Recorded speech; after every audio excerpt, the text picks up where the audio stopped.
आज का जो हमारा टॉपिक है हिस्ट्री से होगा, जिसको हम हिस्ट्री ऑफ इंडिया में मिडाइवल हिस्ट्री से मॉडर्न हिस्ट्री की तरफ मूव करेंगे।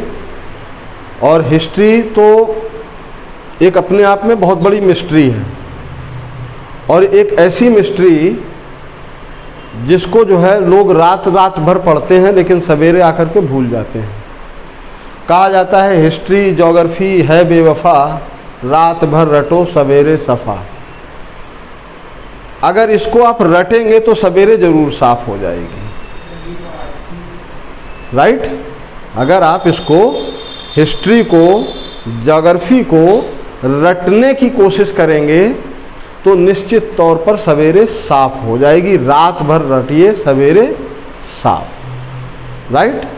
इसको हमें रटना नहीं, इसको कुछ ट्रिक्स के थ्रू हमें समझने की कोशिश करनी है, ताकि कुछ ऐसे ट्रिक्स जो हमें याद रह जाएं, जो परीक्षा में हमारे काम आ सकें। तो कुछ इस तरीके के ट्रिक्स और टिप्स अपनाइए और इसको हमेशा के लिए याद रखिए। हिस्ट्री को बसा दीजिए अपने मन में। अब देखिए हिस्ट्री ऑफ इंडिया, इंडिया की हिस्ट्री में बड़ी बड़ी घटनाएं घटित हुई हैं।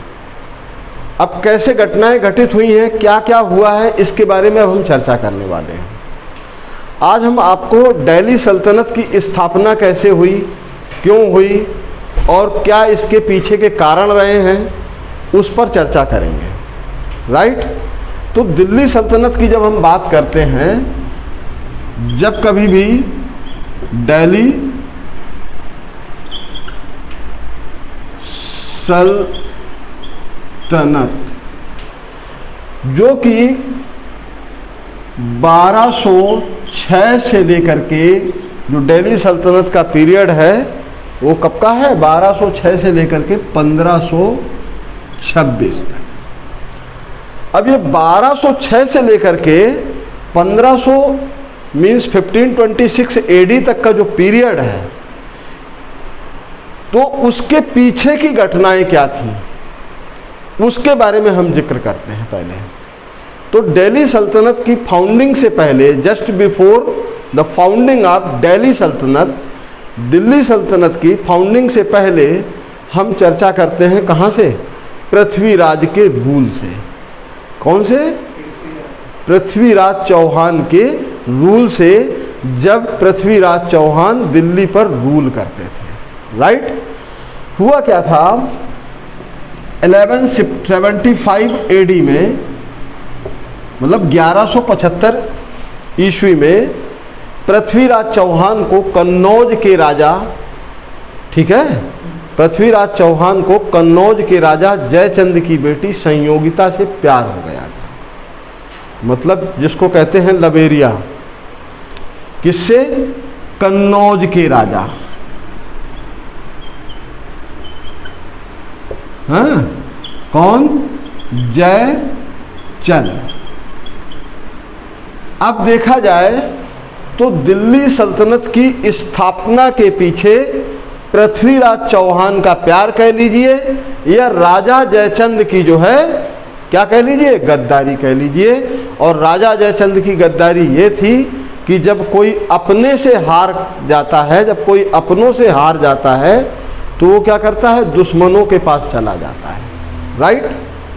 यही हुआ था। कन्नौज के राजा जयचंद की बेटी से पृथ्वीराज चौहान को जब प्यार हो गया, ये वाली बात कन्नौज के राजा जयचंद को बिल्कुल भी पसंद नहीं थी। अब पसंद नहीं थी, उसके पीछे का भी इतिहास है, चूँकि उस पर अब हम चर्चा नहीं करेंगे, नहीं तो बहुत लंबा वीडियो हो जाएगा और लंबा सेशन हो जाएगा। उस पर चर्चा फिर कभी नेक्स्ट सेशन में किसी नए उस पर कर लेंगे।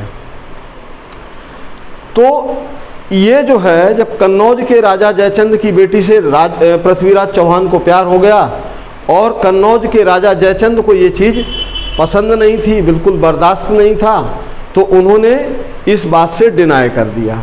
अब जब डिनाई कर दिया, इस रिश्ते के लिए नामंजूरी दे दी, तो पृथ्वीराज कन्नौज के राजा जयचंद ने राजकुमारी संयोगिता का स्वयंवर प्रस्ताव रखा कि देखो हम पृथ्वीराज चौहान से तो तुम्हारी शादी कर नहीं सकते किसी भी कीमत पर, चाहे आपको बुरा लगे या भला लगे, लेकिन आप चाहो तो अपना मन चाहा वर चुन लो एक्सेप्ट पृथ्वीराज चौहान। पृथ्वीराज चौहान को छोड़ करके तुम चाहो तो किसी और से शादी कर लो, स्वयंवर कर लो। तो ये जो है, जो स्वयंवर चल रहा था पृथ्वीराज चौहान कन्नौज में राजा जयचंद के दरबार में, तो वहाँ पर तमाम आसपास के राजाओं को, राजकुमारों को इनवाइट किया गया था, but Prithviraj Chauhan was not invited there in that swayamvar. उस स्वयंवर में पृथ्वीराज चौहान इनवाइटेड नहीं थे, बल्कि पृथ्वीराज चौहान को अपमानित करने के पॉइंट ऑफ व्यू से, जहाँ पे दरबारी खड़ा होता है वहाँ पर पृथ्वीराज चौहान का पुतला बना करके खड़ा कर दिया। राइट, क्या कर दिया? जहाँ पे गेटमैन खड़ा होता है, गेट कीपर खड़ा होता है, वहाँ पर पृथ्वीराज चौहान का पुतला राजा जयचंद ने बनवा करके खड़ा कर दिया कि देखो ये है औकात तुम्हारी। अब जब ये औकात दिखाने वाली बात तो थी, राजा जयचंद जो है औकात तो दिखाई रहे थे, हालांकि उसके पीछे भी ऐतिहासिक घटनाएं हैं, कारण हैं। तो अब इस बात से जो है राजकुमारी को भी बड़ा बुरा लगा और पृथ्वीराज चौहान उसी पुतले की आड़ में जाकर के अपने आप को छुपा लिया। अब जब राजकुमारी संयोगिता वरमाला लेकर आई तो वरमाला उन्होंने किसी के गले में नहीं पहनाई, बल्कि बाहर दरबार में खड़े अब पृथ्वीराज चौहान के पुतले को पहना दी। यहाँ से पृथ्वीराज चौहान जो कि वहाँ पहले से मौजूद थे, स्वयंवर से राजकुमारी संयोगिता को उठा लाए। ये राजा जयचंद और पृथ्वीराज चौहान के पीछे की क्या बनी? दुश्मनी की वजह बनी। अब जब दुश्मनी हो ही गई तो राजा जयचंद गौर के सुल्तान मोहम्मद गौरी से जाकर के मिल गए। किससे? गौर के सुल्तान मोहम्मद गौरी से जाकर के जा मिले।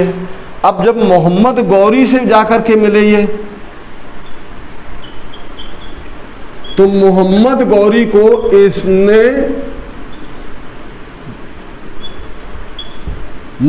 गौरी को राजा जयचंद ने भारत आने का निमंत्रण दिया और ये कहा कि आप भारत आइए और भारत में आपको करना क्या है? दिल्ली पर अटैक कीजिए, दिल्ली को लूटो, हमें इससे कोई मतलब नहीं है और मैं जयचंद के सपोर्ट में नहीं आऊँगा। अब मोहम्मद गौरी दिल्ली आ गया। अब दिल्ली में उसने बार बार जो है पृथ्वीराज चौहान पर अटैक किया, बार बार हमले किए। बार बार हमलों में, हर हमले में मोहम्मद गौरी हारता रहा और हर बार वो एक ही बात कहता रहा कि जब पृथ्वीराज चौहान उसे अरेस्ट कर लेते थे, जब पृथ्वीराज चौहान उसे हरा देते थे युद्ध में और अरेस्ट कर लेते थे, तो उससे पूछते थे कि बताओ भाई क्या पनिशमेंट दिया जाए तुम्हें, क्या दंड दिया जाए, क्या चाहते हो? तो उसने एक ही बात, रटा रटाया डायलॉग होता था कि हमको अभय दान दे दिया जाए, मतलब हमको जिंदा जाने दिया जाए। राइट, तो लेट मी गो लाइव, मुझे जीवित जाने दिया जाए, मुझे जीवन दान दे दिया जाए। तो जब ये बार बार मोहम्मद गौरी कहता था, पृथ्वीराज चौहान हर बार की तरह उसे बार बार जो है उसे क्या कर देते थे? उसे जीवन दान दे देते थे, बार बार उसे माफ़ कर देते थे। लेकिन लास्ट में दो ऐतिहासिक युद्ध हुए 1191 और 1192। ये दोनों युद्ध तराइन में हुए थे, जिसको हम first battle of Tarain 1191 and second battle of Tarain 1192। तो ये बैटल ऑफ तराइन ये है आपका first, and battle of Tarain this is the battle of second. 16 बार, ठीक है। लेकिन ये जो दो बैटल हुए हैं, राइट, जिसमें मोहम्मद गौरी जीतता है। किसमें? ये 1192 में मोहम्मद गौरी किसमें जीत जाता है?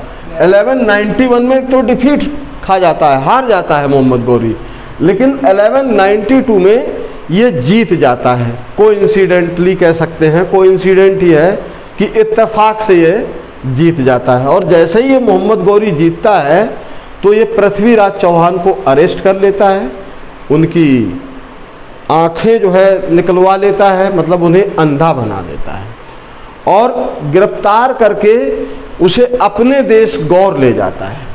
राइट। अब गौर में ले जा करके उन्हें एक सेल में बंद कर देता है। चलो ठीक है, वो तो एक प्रक्रिया होती है, जाहिर सी बात है। जब कोई राजा हार गया है तो गिरफ्तार हुआ है तो उसे जो है जेल में ही डाला जाएगा। तो मोहम्मद गौरी भी पृथ्वीराज चौहान को जेल लेकर के चला जाता है और जेल में डाल देता है। 1206 आ जाता है। 1206 में पृथ्वीराज चौहान के प्रधानमंत्री जो हुआ करते थे चंद्रबरदाई। कौन? चंद्रबरदाई। इनके द्वारा रचित एक जो है ग्रंथ है, किसके द्वारा? चंद्रबरदाई के द्वारा। Epic is composed by Chandbardai known as Prithviraj no Prithviraj Raso, मतलब चंद्रबरदाई के द्वारा जो रचित ग्रंथ है वो रासो है। तो ये जो है चंद्रबरदाई उनसे मिलने जाते हैं, ठीक है। और मिलने के बाद जब ये मोहम्मद गौरी के दरबार में जाते हैं तो ये कहते हैं कि भाई हम अपने दिल्ली के शासक राजा पृथ्वीराज चौहान से मिलने आए हैं। तो मोहम्मद गौरी बड़ा खुश हुआ, और उसकी खुशी का कारण ये था कि ये वहाँ का प्रधानमंत्री है, ये आया है पृथ्वीराज चौहान का प्रधानमंत्री।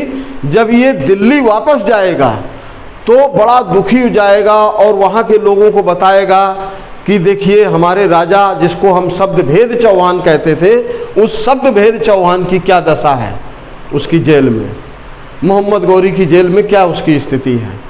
तो उसने कहा जरूर मिलिए और दिल्ली जाकर के जरूर बताइएगा कि तुम्हारा राजा इस समय हमारी मेहमान नवाजी में, हमारी जेल में किस तरह से महसूस कर रहा है, या कैसी ज़िंदगी उसकी हमने बदतर बना दी है, मतलब उसका जीवन एक तरह से हमने खराब कर दिया है। चंद्रबरदाई प्राइम मिनिस्टर था, प्रधानमंत्री था। राइट। तो जब चंद्रबरदाई राजा उससे पृथ्वीराज चौहान से उनकी सेल में मिले तो चंद्रबरदाई की आंखों से आंसू आ गए, मतलब काफ़ी एक तरह से इमोशनल हो गए, भावुक हो गए। अब जब भावुकता के वशीभूत जब इनकी आंख से आंसू टपकने लगे तो पृथ्वीराज चौहान ने कहा कि ये रोने का समय नहीं है मिस्टर बरदाई, ये रोने का समय नहीं है, ये गंभीरता से विचार करने का समय है। और मेरे लिए ये सबसे दुर्भाग्यपूर्ण होगा कि शब्द भेद चौहान पृथ्वीराज इसकी सेल में, इसकी जेल में बिना लड़े मर जाए, एक कीड़े मकोड़े की मौत मर जाए, ये मेरे लिए सबसे बड़ा दुख का कारण होगा। तो बोले कि बताइए मैं क्या कर सकता हूँ। चंद्रबरदाई ने पूछा कि मैं क्या कर सकता हूँ। बोले आप कुछ भी करके इसको कुछ इस तरीके से इंसाइट करें कि ये हमसे अभी युद्ध करने के लिए तैयार हो जाए। क्या हो जाए? युद्ध करने के लिए अभी तैयार हो जाए। तो उसने कहा ठीक है, देखते हैं, प्लान करते हैं।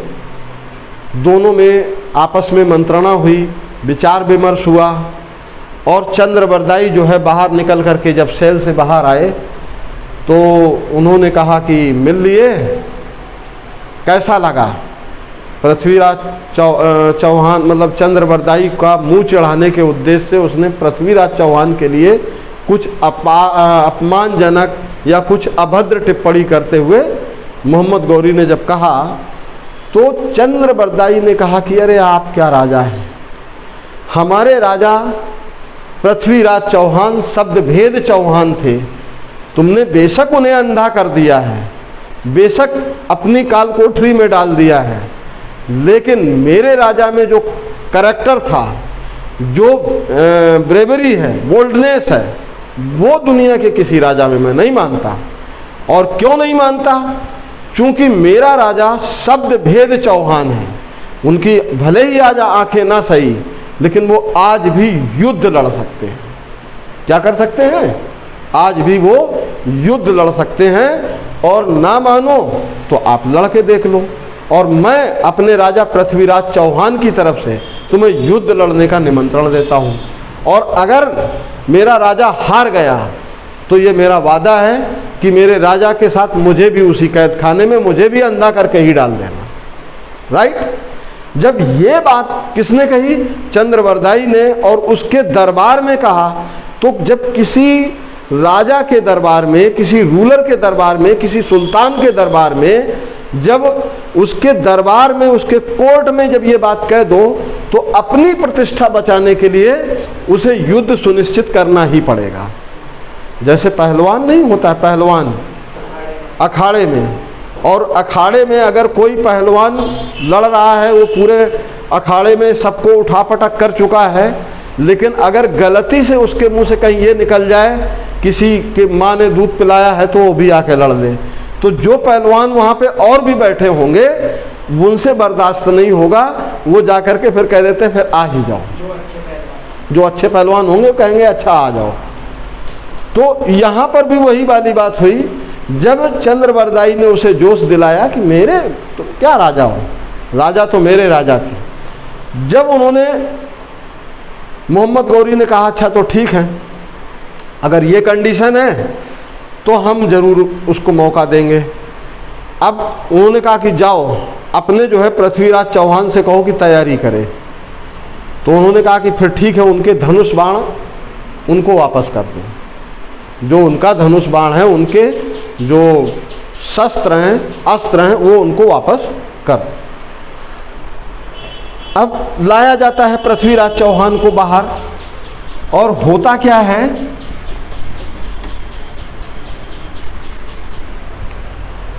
दिस वॉज मार्च 1206। ये मार्च 1206 का समय था जब पृथ्वीराज चौहान को सेल से बाहर लाया गया। और मोहम्मद गौरी चूंकि बड़ा चालाक था, उसने क्या किया, एक मचान बना करके उसमें घंटी लगा दी और एक स्लेब को बोला कि तुम घंटी बजाओ। अब पृथ्वीराज चौहान मान लीजिए यहाँ पर खड़े हो गए, पृथ्वीराज चौहान और मोहम्मद गौरी, पृथ्वीराज चौहान और चंद्रवरदाई, और घंटी ये है इस ऊंचाई पर, और ये मोहम्मद गौरी का जो है क्या है, सिंहासन। राइट? ये मोहम्मद गौरी का सिंहासन। यहाँ पर एक स्लेब खड़ा कर दिया। क्या कर दिया? स्लेब। ठीक है। अब इस स्लेब से कहा कि भाई तुम घंटी बजाओ। क्या करोगे? तुम घंटी बजाओ। अब जब घंटी बजाया तो पृथ्वीराज चौहान से कहा गया कि निशाना लगाओ। तो ये गुलाम ने आवाज दी। किसने आवाज दी? स्लेब ने, कि पृथ्वीराज निशाना लगाइए। पृथ्वीराज चौहान ने निशाना नहीं लगाया। फिर इसके बाद पृथ्वीराज चौहान ने कहा कि मुझे आदेश केवल मोहम्मद गौरी दे सकता है, क्योंकि वो राजा है और मैं खुद भी राजा हूँ। एक राजा किसी दूसरे राजा के आदेश को तो मान सकता है, लेकिन गुलाम का आदेश कैसे मैं मान लूँ? तो इसलिए मोहम्मद गौरी तू मुझे आदेश दे, मैं तेरे आदेश का पालन करूँगा। क्योंकि वो शब्द भेद चौहान थे, जाहिर सी बात है जब तुम आवाज़ दोगे तभी तो हम अंदाज़ा लगाएंगे। जब मोहम्मद गौरी ने आवाज़ दी कि पृथ्वीराज निशाना लगाओ, तो इधर घंटी पर इन्होंने निशाना लगाया। पृथ्वीराज चौहान ने 2-3 निशाने लगाए, दो निशाने लगाए, शायद 3 ही तीर दिए गए थे। तीसरे तीर में जब तीसरी बार मोहम्मद गौरी ने आवाज़ लगाई कि निशाना लगाओ पृथ्वीराज चौहान, तो पृथ्वीराज चौहान ने टारगेट किया किसको? मोहम्मद गौरी को। और इसी बीच चंद्रबरदाई ने अपने जीवन की अंतिम पंक्तियां बोली, जो कि पृथ्वीराज रासो ग्रंथ में क्या है? वर्णित हैं, लिखित हैं, रिकॉर्डेड है, मतलब वो एक अभिलेख है। उसमें वो अंतिम पंक्तियां थी, 4 बांस 24 गज, कहीं कहीं 4 हाथ 24 गज लोग कह देते हैं, 4 बांस 24 गज अंगुल अष्ट प्रमाण, ता ऊपर सुल्तान है अब मत चूको चौहान। ये अंतिम पंक्तियां थी चंद्रबरदाई के जीवन की, और ये पंक्तियां जो है पृथ्वीराज रासो में रिटन भी है, कंपोज्ड भी की गई हैं, ठीक है। और इसी के साथ पृथ्वीराज चौहान ने मोहम्मद गौरी के को निशाना बना दिया और मोहम्मद गौरी को मार दिया। मोहम्मद गौरी को मार देने के बाद अब चूंकि ये दोनों दुश्मनों के हाथ नहीं मरना चाहते थे, इसलिए इन दोनों ने एक दूसरे को स्टेप कर दिया, मतलब खंजर घोंप दिया, और स्टेप करके एक दूसरे को क्या कर दिया? मार लिया। मतलब ये इन दोनों ने एक तरह से क्या किया? सुसाइड कर लिया और इसको मार दिया। अब जब ये मार दिया तो यहाँ से तो हो गया खेल खत्म मोहम्मद गौरी का। अब यहाँ से खेल शुरू होता है दिल्ली सल्तनत की शुरुआत। क्योंकि जब मोहम्मद गौरी भारत आया था, जब मोहम्मद गौरी भारत आया था तो उसके साथ 3 गुलाम आए थे, और तीनों गुलामों में से कुतुबुद्दीन ऐबक उसका जो है, कुतुबुद्दीन ऐबक, ये इसका प्रिय गुलाम था, राइट। अब जब मोहम्मद गौरी भी मारा गया 1206 में, पृथ्वीराज चौहान भी मारे गए और पृथ्वीराज चौहान के प्रधानमंत्री भी मारे गए, तो इसके बाद हुआ क्या? इसके बाद ये जो मोहम्मद गौरी का गुलाम था कुतुबुद्दीन ऐबक, इसने दिल्ली सल्तनत की नींव रखी, और दिल्ली सल्तनत की नींव में दिल्ली सल्तनत। सो यहाँ पर क्वेश्चन बन जाता है, who was the founder of Delhi सल्तनत एंड व्हेन? दिल्ली सल्तनत का संस्थापक कौन था और कब? तो इन 1206, इसका आंसर हो जाएगा 1206 में, और किसके द्वारा? By Qutubuddin Aibak, right.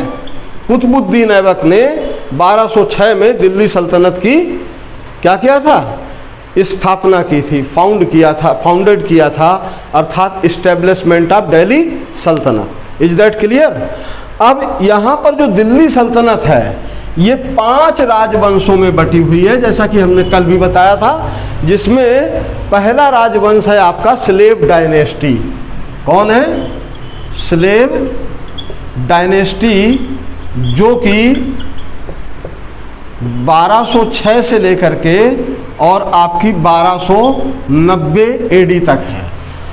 ये जो है, चूंकि इसको स्लेव डायनेस्टी क्यों कहा गया है? क्योंकि ये जो कुतुबुद्दीन ऐबक है ये कोई शासक नहीं था, ये तो मोहम्मद गौरी का एक खरीदा हुआ गुलाम था, खरीदा हुआ गुलाम।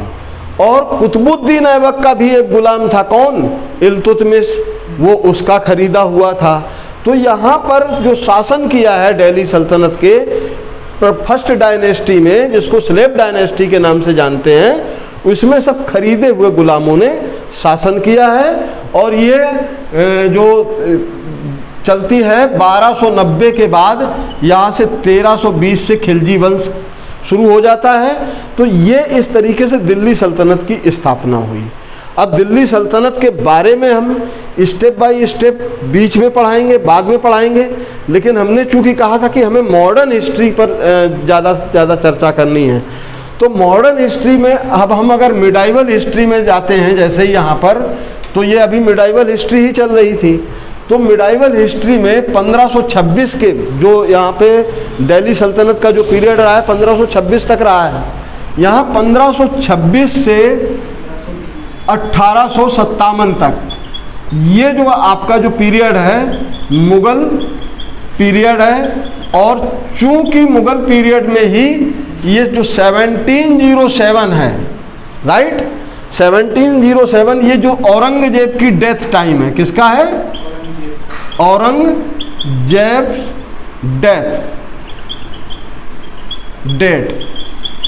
Date of Aurangzeb death, right. ये जो औरंगजेब की डेथ है, यहाँ से हम एक तरह से मॉडर्न हिस्ट्री को पढ़ते हैं। कहाँ से पढ़ते हैं? मॉडर्न हिस्ट्री को।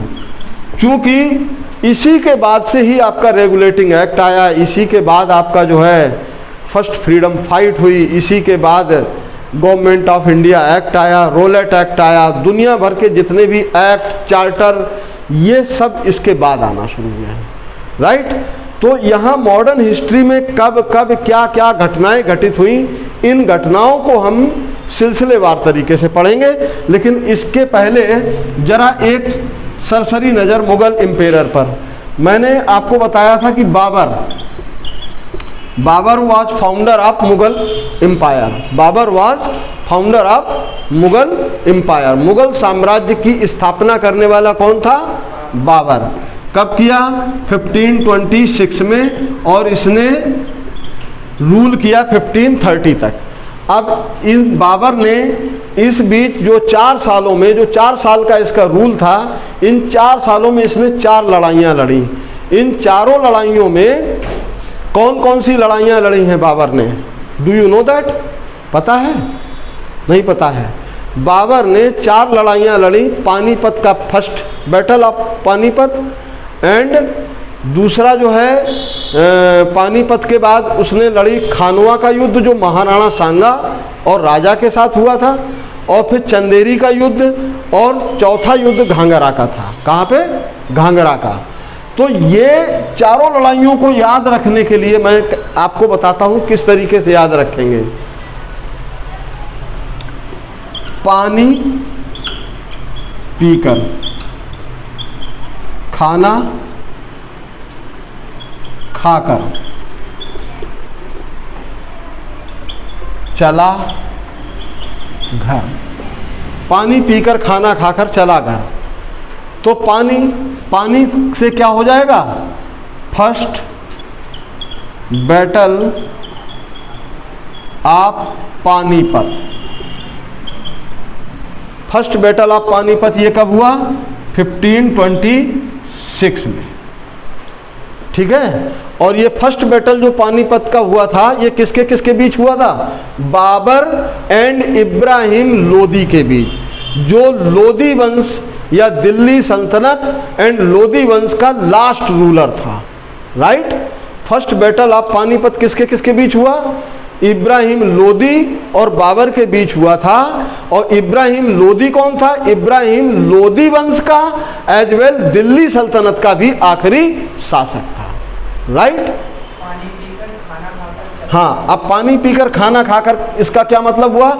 यहाँ पर जो पानी है तो इससे आपका फर्स्ट बैटल ऑफ पानीपत हो गया। अब इसके बाद आप यहाँ पे खाना को अंडरलाइन कर लीजिए। तो ये जो खाना से क्या बन जाएगा? खानवा। क्या हो जाएगा? खानवा का युद्ध, राइट। ये द बैटल ऑफ खानवा, ये किसके किसके बीच हुआ था? ये जो है बाबर एंड महाराणा सांगा। महाराणा सांगा, ये महाराणा सांगा और बाबर के बीच हुआ था, जिसमें बाबर ने युद्ध जीता था। यहाँ भी पानीपत के वार में भी बाबर ने जीता था। और ये खानवा का युद्ध हुआ था 1527 में, राइट। ये क्लियर हो गया किसके किसके बीच हुआ? बाबर एंड महाराणा सांगा के बीच।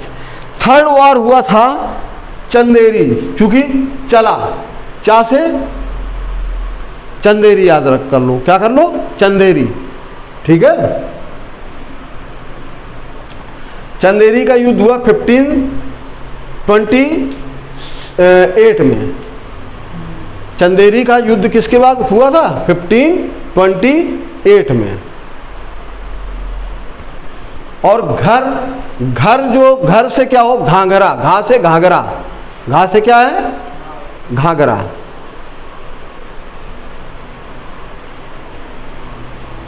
ठीक है, तो ये घाघरा का जो युद्ध हुआ था ये बाबर और अफगानियों के बीच हुआ था। ये मिसलेनियस था, अफगानियों के बीच हुआ था जो घाघरा का युद्ध हुआ था। और ये हुआ था 1529 में। और 1530 में बाबर एक डिसेंट्री मीन्स अतिसार, हिंदी में उसको अतिसार कहते हैं, और अंग्रेजी में डिसेंट्री नामक बीमारी से उसकी डेथ हो गई थी, अर्थात उसको लोटा की बीमारी हो गई थी। उस लोटा की बीमारी से उसकी चला गया था। तो ये चारों बैटल्स आपको जो है हमने सरसरी तौर पर बता दिए हैं कि चारों, ताकि याद रह जाएं। या इसको आप एक फनी ट्रिक और लिख सकते हैं, बाबर के द्वारा लड़ी हुई चारों लड़ाइयों को पानी पीकर, खाना खाकर, चंदेरी चली, घाघरा हिला, हिलाए। पानी पीकर, खाना खाकर, चंदेरी चली, घाघरा हिला। तो पानी से पानीपत हो गया, खाना से खानवा हो गया, और चंदेरी से चंदेरी रहेगा, राइट, और घाघरा से घाघरा हो गया। अब ये पानीपत 1526, 1527, 1528, 1529 और 30 में मर गया। ठीक है, ठीक है। तो ये जो है चारों वार उसके याद रह जाएंगे। सेम अब इसके बाद आता है कौन? हुमायूं, बाबर का बेटा हुमायूं। हुमायूं ने जो है 1530 से लेकर के 1556 तक उसका शासन रहा है। लेकिन बीच में जो 1540 में जो ये उसमें क्या कहते हैं, कन्नौज के जो युद्ध में हारा था ये, तो जिसको बिलग्राम का वार कहते हैं। कन्नौज का पुराना नाम बिलग्राम भी था। क्या था? बिलग्राम। तो बिलग्राम के युद्ध में ये हार गया था और वहाँ से जो है कहाँ भाग गया था? ईरान भाग गया था। तो ईरान में, बल्कि अकबर का जन्म जो है वहीं ईरान में ही हुआ था।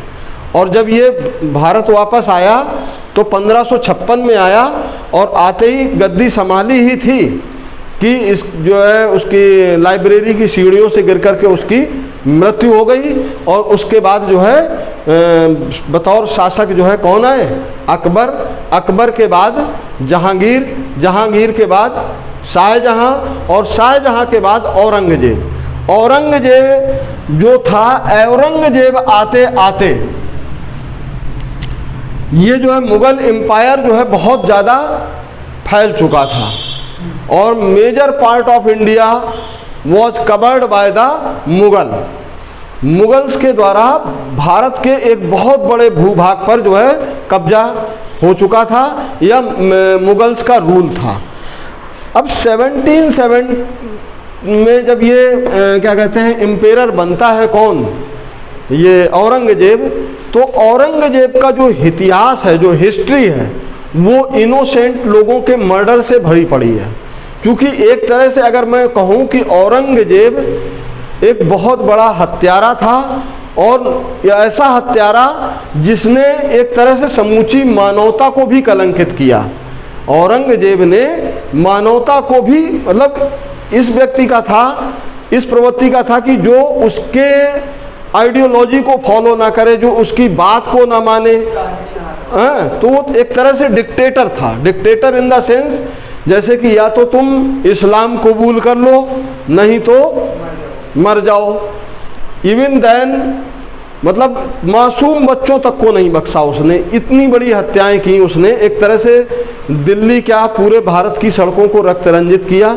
लेकिन कुछ इस्लामिक जो कट्टरवादी इस्लामिक हैं उसे जिंदा पीर भी कहते थे। जिंदा पीर क्यों कहते थे भाई? 5 बार की नमाज पढ़ता था। और कहा जाता है, ऐसा हिस्टोरियंस बताते हैं कि वो बड़ा अच्छा शासक इसलिए भी था क्योंकि वो कभी भी जो राजकोष से खर्चा नहीं करता था, या राजकोष में जो पैसा होता था वो खर्च नहीं करता था, वो वही खाता था जो वो खुद कमाता था, चाहे उसके लिए उसे मजदूरी करनी पड़े। मजदूरी करके कमा के खाने वाला शासक औरंगजेब को कहा गया है। ये इतिहास के पन्नों में दर्ज है। अब इन इतिहास के पन्नों में एक जो इतना क्रूर शासक रहा है वो ऐसा भी हो सकता है, इसमें थोड़ा सा डाउट जाता है कभी कभी। इवन देन वो काम करने आएगा। और इवन देन इतिहासकारों ने तो ऐसा भी लिखा है बढ़ा चढ़ा करके, चाहे उस समय के उसके डर की वजह से ही लिखा कि औरंगजेब टोपी बनाता था, उन टोपियों को बना करके फिर बेचने जाता था, फिर खाना खाता था। हाँ, मतलब ये देश की जनता को मतलब आज भी टोपी पहना रहे हैं औरंगजेब के नाम की। कि भाई एक बात बताइए, ऐसा आज तक शासक जिसने मंदिर तोड़वा दिए, मूर्तियों से मांस तौलवा दिया, उस शासक के बारे में ये कहना कि वो टोपी बना के बेचने जाता था एक आम व्यापारी की तरह, ये संभव है क्या? मुझे तो मतलब ये इतिहास ही झूठ लगता है, लेकिन चूंकि लिखा है हिस्ट्री की किताबों में इसलिए आपको बता रहे हैं। 1707 में जब इनकी मृत्यु हो गई, किसकी? औरंगजेब की। जब मृत्यु हुई तो इसके बाद के जो शासक थे बड़े वीक थे और वो सैयद ब्रदर्स पर डिपेंडेंट थे। सैयद ब्रदर्स पर डिपेंडेंट होने का मतलब ये था कि सैयद ब्रदर्स जिसको चाहते थे वो शासक बनते थे और जिसको नहीं चाहते थे वो शासक नहीं बनते थे, उसको मरवा देते थे। तो कुल मिलाकर के जो मुगल एम्पायर था जितनी तेज़ी से आगे बढ़ा था, जितनी तेज़ी से ये एक्सटेंड हुआ था बहुत दूर तक, उसी तेज़ी से इसका जो है क्या हो गया, डिक्लाइन भी शुरू हो गया। और डिक्लाइन हुआ तो ऐसा डिक्लाइन हुआ कि 1857 आते आते ये दिल्ली तक ही सीमित रह गया। कहाँ तक रह गया? दिल्ली तक ही सीमित रह गया 1857 आते आते। अब 1857 में जब दिल्ली तक सीमित रह गया तो दिल्ली में 1857 में जब 1856 में, देखिए मॉडर्न हिस्ट्री की शुरुआत हो चुकी है इनसे। 1856 में दिसंबर 1856 में ब्रिटिश आर्मी ने एक राइफल अपनी सेना में लॉन्च की थी। उस राइफल का नाम था रॉयल इनफील्ड। क्या नाम था? Royal Enfield. ये रॉयल इनफील्ड जो है ये 1857 की क्रांति का कारण थी, क्योंकि ये जो रॉयल इनफील्ड जो राइफल थी इसको लोड करने के लिए इसके कॉक को मुंह में चबा करके लोड करना होता था और इसके कॉक पे क्या गाय और सूअर के मांस के टुकड़े या उसका फैट जिसको चर्बी कहते हैं वो लगी होती थी। अब जब वो चर्बी लगी हुई कारतूस को जो है जो हमारे भारत के जो सेना थी जो ब्रिटिश आर्मी में नौकरी कर रही थी तो उसमें हिंदू भी थे मुसलमान भी थे, तो यहाँ पर हिंदू और मुस्लिम की दोनों की धार्मिक भावनाओं पर इन्होंने ब्रिटिशर्स ने एक साथ अटैक किया था, जिससे हिंदू धार्मिक भावनाएं भी भड़क उठी और मुस्लिम भावनाएं भी भड़क उठी। जब ये हिंदू और मुस्लिम दोनों की धार्मिक भावनाएं भड़क गई तो ये संगठित भी हो गए। क्या हो गए? ऐसा नहीं है बीच बीच में संगठित भी हुए हैं। फर्स्ट फ्रीडम फाइट जो इन्होंने की है वो संगठित फाइट थी और 1947 तक जो भी फाइट रहे, जो भी मूवमेंट रहे हैं, वो सारे के सारे मूवमेंट, ऑलमोस्ट मूवमेंट कह सकते हैं, सारे नहीं कहेंगे तो ऑलमोस्ट मूवमेंट जो है क्या थे, संगठित होकर के लड़े गए हैं ये फ्रीडम फाइटर्स के द्वारा। तो 1857 में जब ये वाली बात मंगल पांडे को पता चलती है, मंगल पांडे की उस समय पोस्टिंग बैरक छावनी में बंगाल में हुई थी और बंगाल में बैरक छावनी में ये था जब इसने अपने ऑफिसर से भी कंफर्मेशन किया था जिसका ये अर्दली था ब्रिटिश ऑफिसर से कि सर मैंने ऐसा सुना है, I have heard about it, कि इसमें जो है को एंड पिग्स जो है फैट लगा हुआ है। तो उन्होंने कहा नो नो, आप this is nothing accept rumours, मतलब ये र्यूमर्स, ये अफवाह के अलावा कुछ नहीं है, आप सिर्फ अपना काम करें, अफवाहों पर ध्यान ना दें, don't pay attention on rumours, right. तो र्यूमर्स पर ध्यान ना दें, ये उन्होंने जब कहा तो मंगल पांडे को विश्वास हो गया। कभी कभी आदमी ट्रस्ट करके चलता है किसी पर, और ये जो मंगल पांडे का जो भरोसा था, ये मंगल पांडे का भरोसा तब टूटा जब मंगल पांडे ने स्वयं अपनी आंखों से जाकर के वहाँ पे देखा कि वास्तव में ये कारतूस बनता कैसे है। और जब मंगल पांडे ने ये देख लिया कि कारतूस कैसे बनता है, कारतूस वास्तव में इस तरीके से बन रहा है, तो मंगल पांडे ने क्या कर दिया, अपने ऑफिसर्स को गोली मार दी।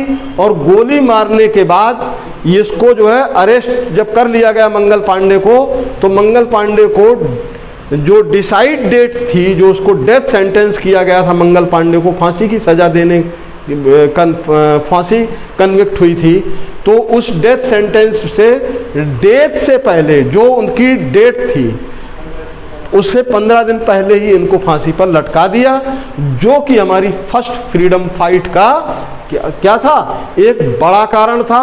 एक तो फर्स्ट फ्रीडम फाइट का बड़ा कारण ये था कि मंगल पांडे, राइट, और दूसरा बड़ा कारण ये था कि देश में राष्ट्रवाद की जो भावना थी, मीन्स वो बहुत ज़्यादा चरम पर पहुंच चुकी थी। उस समय राष्ट्रवाद का उदय हो चुका था और लोग जो है स्वराज इंडिया की मांग करने लगे थे कि हमारा ही राज होगा और स्वराज हमारा जन्मसिद्ध अधिकार है, लाइक दैट, इस तरह के नारे भी सड़कों पर गूंजने लगे थे कि स्वराज हमारा जन्मसिद्ध अधिकार है या आज़ादी हमारा जन्मसिद्ध अधिकार है, अलग अलग तरह के नारे गूंजने लगे थे। इन नारों से जब फिर एक तो राष्ट्रवाद की भावना और सबको आज़ादी चाहिए थी। आज़ादी, बात अलग है कि आज़ादी की मीनिंग सबके लिए अलग अलग थी। वो बात अलग है कि अंग्रेज जो है 1857 की क्रांति को क्या कहते हैं, सिपॉय म्यूटनी कहते हैं, मतलब एक सैनिक विद्रोह कहते हैं। अगर ये सैनिक विद्रोह था तो फिर उसमें आर्टिशियन, म्यूजिशियन और जो है पेशेंट, किसान क्या कर रहा था वहाँ पे भाई, राइटर्स, इस लड़ाई में, इस फर्स्ट फ्रीडम फाइट में तो लेखकों ने भी हिस्सा लिया, कलाकारों ने भी हिस्सा लिया, गीतकारों ने भी हिस्सा लिया, और जो है जो मजदूर थे, किसान थे, उन्होंने भी हिस्सा लिया। तो इसको सिपाही म्यूटनी तो नहीं कहा जा सकता है। सिपाही म्यूटनी होता तो ये सैनिकों के युद्ध तक ही सीमित रहता, हम राइट। लेकिन ये जो है युद्ध क्या था, ये वास्तव में फर्स्ट फ्रीडम फाइट थी, प्रथम स्वाधीनता संग्राम था। और इस प्रथम स्वाधीनता संग्राम को लीड किया था मुगल, लास्ट मुगल एम्पायर या एम्पेरर बहादुर शाह जफर II ने। कहाँ पर, दिल्ली में।